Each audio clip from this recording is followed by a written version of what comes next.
South Coast to meet Southampton, while on the northeast coast, Newcastle played host to Aston Villa, another two vital games in the Championship showdown. Before then, though, both teams were in action in a full Easter programme.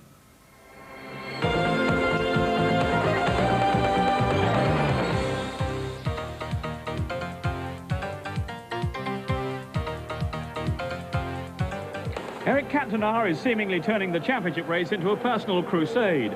He's making a continued habit of scoring winning goals. Without him, United's title charge may well have floundered. Their match with Coventry attracted another attendance in excess of 50,000. The supporters of both sides looked on in stunned silence after just a few minutes. This when Coventry defender David Boost suffered this horrific injury. No blame should be attached to either of the United players involved. It was simply an unfortunate accident that left Boost with a fractured leg that will keep him out of football for nearly a year. Coventry's supportive response, though, was to offer the player a new contract. The sickening injury inevitably affected both teams for a while, but eventually United began to exert their authority. Andy Cole had a chance as Coventry strove to contain the leaders. Ron Atkinson's side are as anxious for points at the bottom end of the table as United are at the top. But the better opportunities were falling to Alex Ferguson's team. This was Nicky Butt threatening. A goal you felt simply had to come, and the identity of the goalscorer will have surprised no one. Cantona's awareness in the penalty box is simply devastating these days. His 17th goal of the season and 6th in successive games was a shattering blow for Coventry. United, frankly, should have won more comfortably. Brian McClare, making a rare start, was only just wide on this occasion after another excellent build-up. In the end, though, one goal was just enough for United, but only just. Kevin Richardson almost sneaked a point late on for Coventry. United, though, were worthy winners to stretch their advantage at the Premier League pinnacle, at least for a few hours, until Newcastle's match in the evening.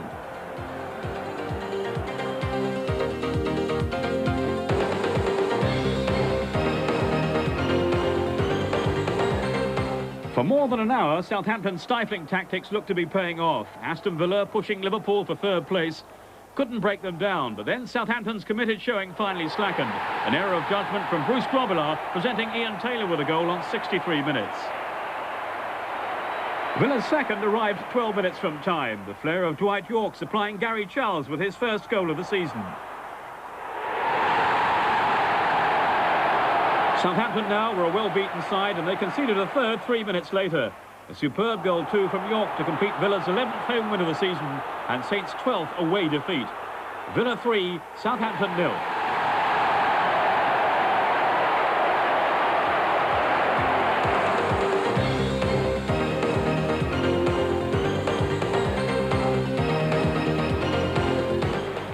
Alan Ball's plea to his relegation-haunted players to battle above and beyond the call of duty seemed to have fallen on deaf ears.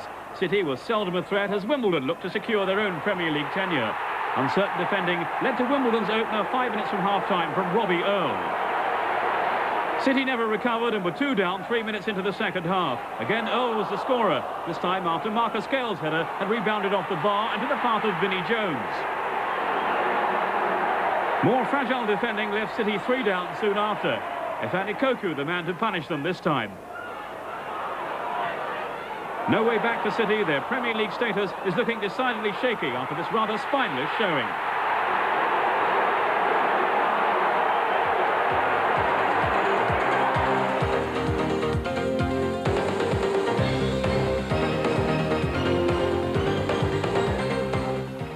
Unlucky in defeat at Newcastle last weekend, Queen's Park Rangers took their frustration out on Everton. Rangers ahead on 13 minutes through Kevin Gallen after great work from Trevor Sinclair.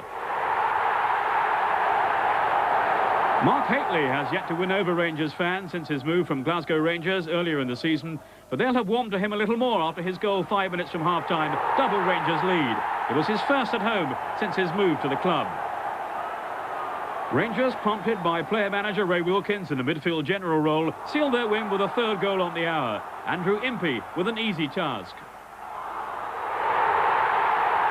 Everton's only consolation came late in the game. A goal from John Ebrell, 11 minutes from time. This was Rangers' day, and from looking as good as relegated just a couple of weeks back, they're fostering genuine hopes of survival.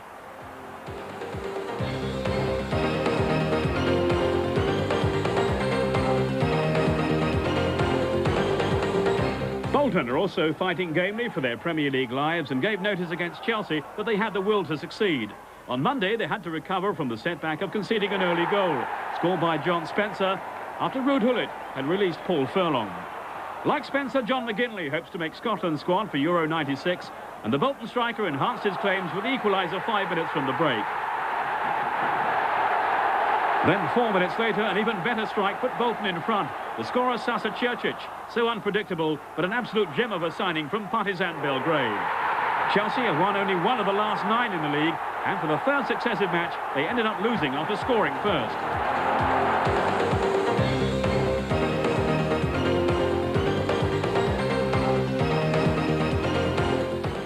Sheffield Wednesday haven't been resting easy in their precarious position, and early on at Hillsborough, Arsenal had the edge. But Wednesday gradually grew in confidence. Mark Pembridge might have scored here. Then just after the hour, Wednesday struck for what proved to be the winning goal, and fittingly, Mark de Grijzer scored it. The Belgian international crowned an outstanding personal contribution by rounding off some excellent work from Guy Whittingham.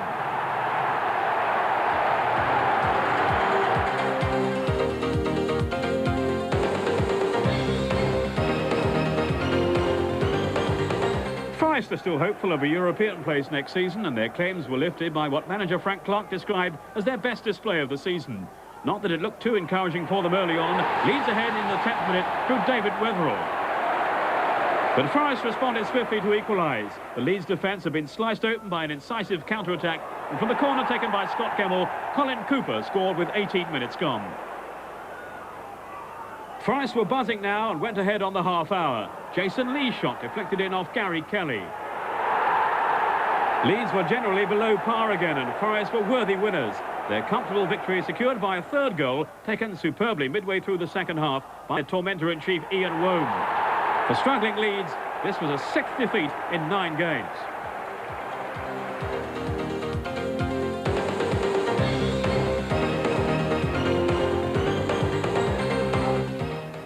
Tottenham was still eyeing a UEFA Cup place, but found Middlesbrough in resilient mood. It wasn't until 6 minutes from time that the home side finally scored. Chris Armstrong's header brought him his 20th goal of the season. It was a setback, though, from which Middlesbrough speedily recovered. A scramble in the Spurs penalty box eventually produced an equaliser, seemingly from Phil Whelan, after Clive Wilson had cleared off the line and the ball had also hit the bar. The replay, though, appears to indicate that the earlier effort from substitute Mark Somerville had crossed the line before Wilson's intervention. That was the end of the excitement. Tottenham won, Middlesbrough won.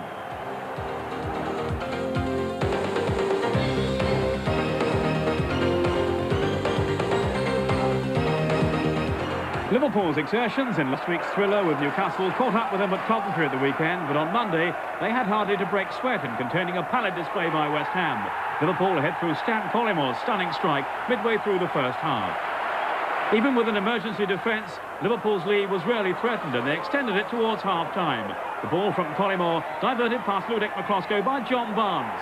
This for his first goal since he got 2 at Tottenham back in August.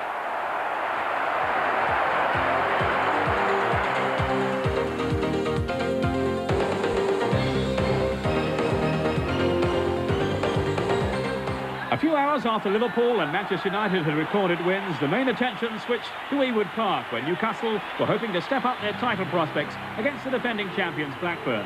The commentator is Ian Dart. Beresford. Ferdinand did well to win that, and there might be a chance here. Oh! Well, Peter Beardsley so nearly scored another vital goal. Here's Asprilla with his red boots. Beardsley back towards Asprilla again. Last-ditch tackle from Henry, and then Lee!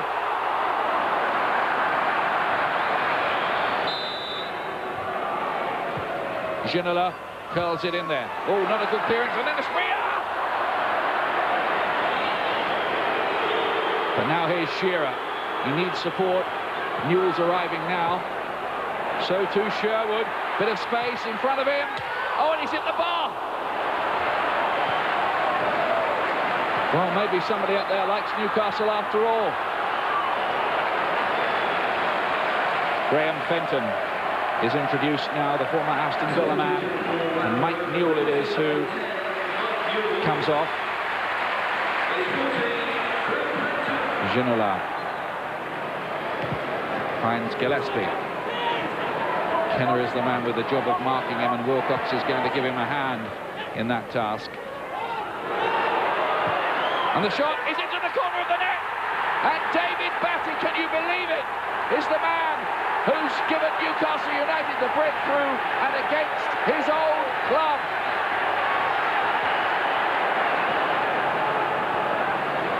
Wilcox.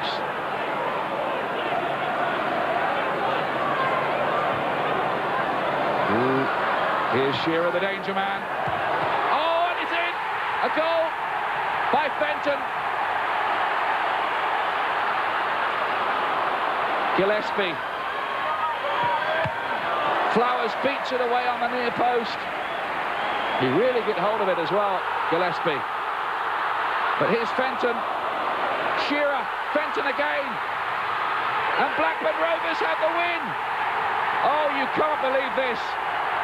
2 in the last 4 minutes from Graham Fenton. And that surely has killed off Newcastle United's championship aspirations.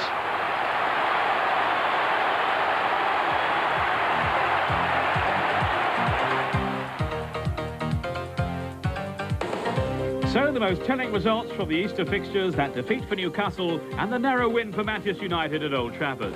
Nottingham Forest were the only winners away from home, while the most valuable performances came from Wimbledon, Queen's Park Rangers and Bolton. Victory for QPR over Everton takes them above Coventry, but with 2 winners and 3 losers in the bottom 5, there's now only 2 points separating all those clubs. Wins for Sheffield Wednesday and Wimbledon virtually assure them of Premier League survival. At the top then, the most dramatic swing in the balance of power for many weeks. Newcastle's despairing last-minute defeat at Ewood Park leaves them 6 points adrift of Alex Ferguson's team with just 1 game in hand. So the destiny of the title is in Manchester United's own hands, starting today at Southampton. 4 victories in their last 4 games, and there's nothing anyone can do to stop them becoming champions.